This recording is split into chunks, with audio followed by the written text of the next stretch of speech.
It's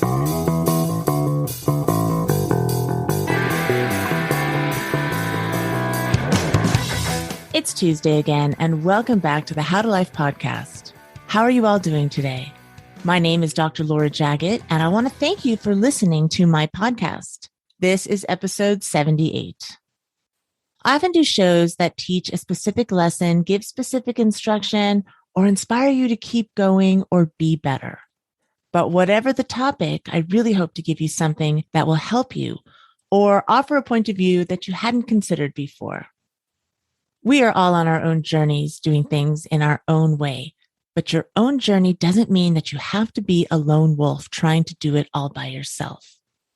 Today's episode is about the importance of a vibrant inner circle. My guest is Cara McLauchlan. She is a writer and an encourager, and you will find out that that is so true. And she's here to tell you not only how to create your own circle, but explain how important these have been in her own life and how allowing these helpers and guides into your life will reflect and remind you of your best self. Hi, Cara. Welcome to the How to Life podcast. Thank you so much for being here. Thanks, Dr. Laura. It's great to be here. We're going to be talking about your crew, not just your family or your friends. I like the way you describe it, a vibrant inner circle. I'm ready to get into that, but I would love you to please just introduce yourself. Tell us a little bit about you and what you're doing these days. Of course. Yes, I'm Cara McLauchlan, and I would describe myself as a writer and an encourager. But more than that, deeply, I believe I'm a storyteller. I've always loved to write and share encouraging stories, and my dream as a kid was really to be like the next Lois Lane, if you will. And so one of my first jobs actually was working for my hometown newspaper in high school. And at that point, I thought I had arrived. And so that love of storytelling really inspired me to study a grown-up version of storytelling, which is what I would say journalism. So I ended up studying journalism, and my undergrad's in journalism, my master's is in advertising. I ended up working in virtually every form of storytelling, from my hometown newspaper to working for a tiny radio station, writing ads for them, and also with CEOs in the corporate world. I loved working with different brands in the advertising agency business. I worked for a while on the McDonald's and Sprint and Starbucks business in the agency world. And that was a really fast-paced and fun lifestyle. But I just decided to take a break from all that, and I ended up homeschooling my son for 10 years. And that was an amazing adventure and creating a feast of learning, and it helped me redeem my own education, if you will. So that was a wonderful adventure. But now I'm currently a full-time writer and storyteller and encourager. And I love to share encouraging stories and help people discover what's best for their life and their best selves. And so, as you can see, that storytelling is all about encouragement. So I'm so excited to share today about the life-giving power of creating a circle of encouragers, because I believe life gets great in a circle. Wow, that was so beautifully said. Yes. Encouragement, encourager. I've never heard anyone describe themselves as that, but you definitely are. I am. My whole platform is about encouragement and encouraging others. You can't go wrong when you encourage someone. Nothing bad comes of that. So let's talk about this vibrant inner circle. Tell me, what does that even mean? What is an inner circle? Well, a circle, I like to put it as quite simply as encouragers who agree to show up and remind you of your best self. Because I believe if you want to live your best life, you've got to circle up. And how all this got started for me is when I had what I called the lone wolf syndrome. I was in my 20s and I didn't like asking for help from anyone. And I felt like it was all about me and my abilities and having to have all the answers. And so in my 20s, I was working in the advertising agency world, and I wanted to be Success 101. And I was working long hours, and I was really wanting to project this image of having it all together and all figured out. And I felt like if I asked for help or admitted where I was struggling, that would be a sign of weakness. But inside, I was quietly dying. I wasn't sleeping well. I wasn't eating well. I was working killer hours. But I did not want anyone to ever know that. I wanted to make sure my life looked good, and I projected this image of having it all together. And so that worked really great until I lost my job. And now I had virtually killed myself with work, and I had nothing to show for it except for anxiety and chest pains and ulcers and Now I was really insecure because I had no job. And what I longed for, even though I didn't know it at the time, what I longed for was someone or anyone to come alongside me and help me to learn a better way to live. I mean, we all struggle, right? We all struggle, whether we're now in our 20s or our 50s or our 80s, whether it's finding a job or our health or realizing our dreams or having confidence or our faith or figuring out why we're even here. And so I've learned and come to learn that there's power in doing life in circles. And I think I'm not alone in that. But my encouragement is that life can be so much better when we're surrounded by a circle of encouragers.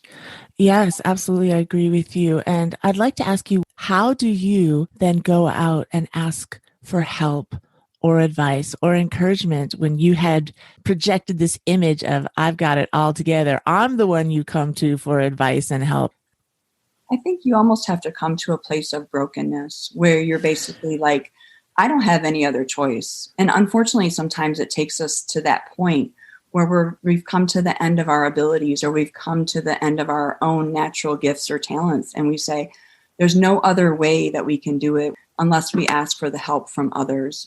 And I want to ask for help before I get to that place of brokenness, because it's heavy to carry that burden on your own. And it's hard to say it's all about me in that lone wolf world. But when you invite others in to help you, there's power and strength in that. And you can do more when you invite others in to care for you and grow you and help you along the way. But it's about being vulnerable. It's coming from a vulnerable place. It's dropping the ego. It's about embracing humility. I like to think of it this way. You're not inviting others in to help you. You're allowing others to help you, because just like you are an encourager and a helper, there are so many others out there. And as soon as you allow them in, they will come. Absolutely. How is a inner circle that you create different than your family or your good friends? And I know that sometimes members of those groups can be your inner circle, but what's the difference of that group and allowing others from different perspectives coming in? Well, what I believe about circles is there are no hard and fast rules about it. There's a lot of people that have talked about circles. There's a lot of great resources. Andy Stanley is one that I love and look to and has written a lot about circles. It's truly about surrounding yourself with people who bring out the best in you. And that may be friends, it may be family, but it's getting clear about who that is. You know, there's an expression that says that people will build their homes from their resources in their midst. And so I believe you can think of it like that with the resources that you have in your midst. Who you surround yourself with is who you become. The people I'm surrounding myself, are they bringing out the best in me? Families are supposed to love you unconditionally, but sometimes they don't always love you unconditionally. You know, I love my family and they are great, but they might not be the ones that I want to share my big goals and dreams with, where I struggle. And so it's just getting clear about that. Same goes with friends. I've had some friends that have been great and have partnered with me and have come alongside me to nurture me in the best of my gifts. But then I've had also friends that have led me down wrong paths or influenced me in ways that are less than where I want to be. And so I think it's personally about getting really clear about who is it that's bringing out the best in me. So it's not having hard and fast rules, but it's saying who's going to support me on my journey of discovering my best self. And those people may change, often do change throughout your life. There may be aspects of your life where you have different groups of circles. Absolutely. I've had different kinds of circles. When I was in my 20s, I really needed a lot of career support and people teaching me about confidence. And so I had wise encouragers that showed up and helped me along the way. And as I evolved and was in a young married season, I was able to be in part of some young married groups to help coach and counsel each other on best practices. And so you're going to evolve and change. And sometimes it's friends, sometimes it's family, and sometimes it's a mixture of all of that. Other guests I've had in the past have touched on this topic of surrounding yourself with people who are going to nourish where you want to go and be the type of person that you want to be. There is this quote that I found that says, frequently people limit their life simply because they lack belief in their abilities. And that may be because they're with a group that is just kind of standing still, and you stay with this group that is not where you want to be. You are limiting your life. And it doesn't mean you have to give up your friendship with these people or your association with them. But if you want to go in the direction of where you want to go and you need someone to give you some fuel, boost you, encourage you, then you just have to make a deliberate turn in that direction and allow those others to come to you. You call it a huddle. It's not just your circle, it's your huddle. Why is that even more powerful than circle? I love the reference to sports and the football huddle. And if you think about a football huddle, it is a bunch of people that have a lot of different jobs and they bring a lot of different gifts to that huddle. But you all have one common goal. You're all coming together to move that ball down the field. You all start with that play in mind, and each person knows what's going to happen and how they're going to work together to get it. And so you protect each other, you block, you clear paths for each other, you cheer each other on, and you're all dedicated to that same goal. And so I believe when you think about the huddle that way, there's power in that kind of unity that can't really be achieved on your own. Andy Stanley, who I mentioned prior, he's one of my favorite pastors from Atlanta. He has this famous quote about circles where he says, "Life change happens in circles, not rows." And while he's talking about the corporate church, I think that works beautifully in life, because the circle reminds us and gives us a place to gather for that important life work. At this point in your life, what areas are important to you of where you want a support group, a circle, encouragers to help you continue on your way? So I've had various circles over time. There was a season in my life where I had a writer's circle where we met together, we swapped story ideas, and we cheer each other on and submitting different places and best practices. So at that season, I was really committed to working with a writer's circle. When I was in my homeschooling season, I had a homeschooling circle where we met once a week and we'd have lunch and we'd encourage each other and swap curriculum or swap ideas for best practices.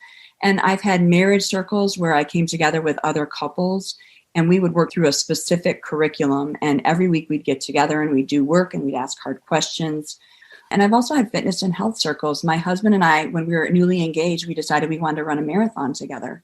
And so we got together with a fitness circle where we trained every week on Saturdays. We'd do long runs together and we'd have nutrition coaching and nutrition counseling, and we'd share food ideas and training ideas. But one of the neatest circles that I'm a part of right now, we call ourselves the Creative Curators Circle. It sounds like a really neat circle, but it didn't start off that way. How it started off was a couple of years ago, I decided that I personally needed more encouragement from a creativity standpoint. I felt like I was pursuing all these exciting new things, and I wanted to come from a place of fullness. And so there was a magazine that I was interested in called She Loves, and they were putting together a group of women. And so you signed up to be part of this circle, and they put you together with a couple other women from around the country. And when I signed up for it, I immediately thought, oh no, what have I done? I don't even know these people. We don't have a format. We're just going to get together and have this random chat. And how is this going to be a good thing?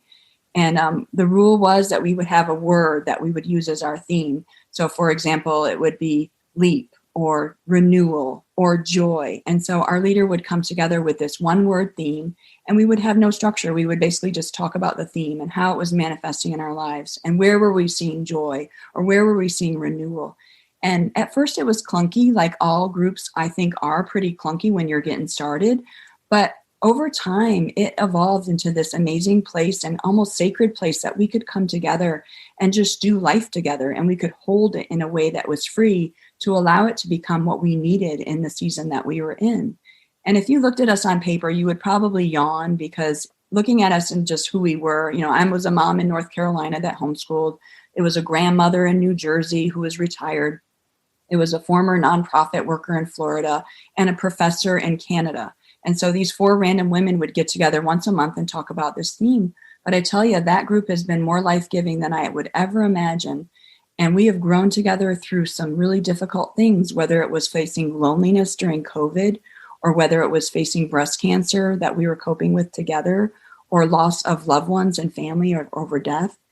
But we've also had amazing triumphs that we've shared and cheered each other on with, whether it was writing a book, or launching a podcast, or being brave enough to finally share your poetry in a public forum. So that little group, this little mighty creative curator circle, has been such a wonderful, life-giving thing to just cheer each other on and hold each other's best self. Those are the best kind of circles where you can just show up as you are and talk about how you're moving closer to your dreams. You went out looking for something, or something was intriguing to you, and then it morphed into what the members of it wanted it to become. So how do you go out and find a circle, or does the circle come to you? Well, I like word. I'm a word nerd, so I like word images. So my thing is I say circles give us life in 3D. And so the way I would encourage folks to remember or how to find your own circle is to consider the 3Ds. Number one, decide what area of your life you most need encouragement. And a couple good questions to ask yourself might be, what areas am I struggling with now? Those are usually the things that are keeping you up at night, or what's bugging you most about your life right now, or what area that you're willing to dedicate some time and intention to care for. The second D is to determine. Determine what you want it to look like. What do you want your circle to look like that's a true reflection of your life? It may not look like what Cara has for her circles. It may be completely different. But a couple good questions to ask are, what would you like your circle to look like? And what's the simplest way for you to connect with people who might be interested in that area? You may be part of a faith community. You may be part of a nonprofit or organization or a group of people that have different interests. So ask, what's already in front of you? So the first D is decide what you want to focus on. The second D is determine what you want it to look like. And the third D is dive in. Go for it. Get started. That's the hardest part. And a lot of times you want to make sure until it's right or perfect or have all the conditions to be good. Like I started off with my group, it was less than ideal when we started. But the most important thing is to get started. And a couple good questions to ask yourself as you're getting started are, how can you make it meaningful? What can you do to bring out the best in each other? And how can you hold each other accountable to your best versions of yourself? Where can you get started looking? Are there any specific areas? Well, I think it's about really being open. You know how like things show up for you when you start to look for them. So I think it's about being open to say, hey, I'm struggling with anxiety. And so I really need to start being open to what's available to me that could help me in this journey. And to be open also to other people in terms of their seasons and ages and interests. Like I shared before with my creative curator circle, we were all at different seasons in life and different ages and interests. And so it was a really fun way to come together and learn from other wise voices and have other wise equippers pour into me. I'm a person of faith, so I always encourage people to pray about it and invite God to put people on their path that can show them the person they need to grow into and to help them on this journey. And like anything, like potlucks and fun parties, people like to be invited personally. So if you know of friends that are pursuing things that you're interested in, go ahead and invite them personally to say, hey, I'm working on fitness, or I want to learn about better wellness strategies. Would you partner with me in that? And I think people love to be invited personally.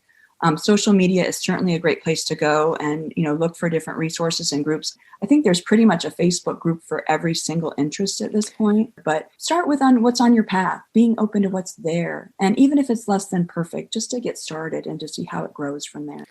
And it's a pretty wonderful adventure to start heading towards the type of person you want to be or the skills you want to achieve. Yeah, definitely. I mean, it's about being brave too. I mean, just a personal example for me is I really always longed to surf, and I just wanted a chance to learn how to do it. But I had no good reason to want to learn to surf. I mean, it was expensive. I was kind of terrified of sharks and jellyfish and rip currents. But literally every time I would look at a surf magazine or I would see a documentary about surfing, I would get this twinge in my heart that was just like, I longed to do that. There was somewhere in me that just longed to learn how to surf. But in my head, I thought, well, there's no good reason to do that. I'm not capable of that. But this year, even though there were all these other reasons not to pursue it, I believed it was a reason enough because it was a dream that lived in me. And so I decided to start really simply and just getting healthier. I said, well, if I want to learn how to surf, I better start walking or at least moving in some way that's healthier. So I invited some friends to walk with me on a regular basis so I could get stronger. And then I asked some folks to show me what they did for upper body strength. So I invited some people to teach me their upper body moves and how to do a burpee or a plank or things that would be getting me stronger. And because I love events with family, I asked my son, can we schedule this surf date together so that I have accountability in that?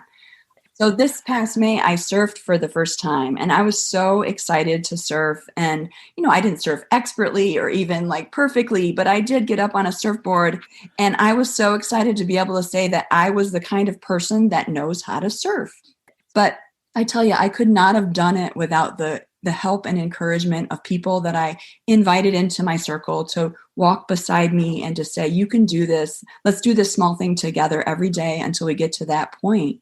And so it had an amazing halo effect on everything else. That little surfing thing, that just gave me such a confidence for so many other areas of my life. And when you pursue your dreams, it can't help but change you. When you're brave in an area where you've dreamed about, it can't help but have a halo effect on everything else you do. Have you discovered that the great majority of the people that you kind of do show your vulnerability to go out of their way to help you? Absolutely. We all struggle. And so if you have an opportunity to encourage someone in that journey towards their dream, it's just a chance to move them forward. And I believe those that refresh themselves also refresh others in the process. So when you help someone else on their journey, it can't help but benefit you as well. Cara, one of the amazing things you've done is written a book about homeschooling, which is near and dear to your heart. I know you had a circle and a support group that helped you achieve that dream as well. Tell us a little bit about your book. Sure. So after that journey of 10 years of homeschooling, I really was inspired to put that down on paper as a way to celebrate and honor all I had learned in that journey in hopes that it could help others.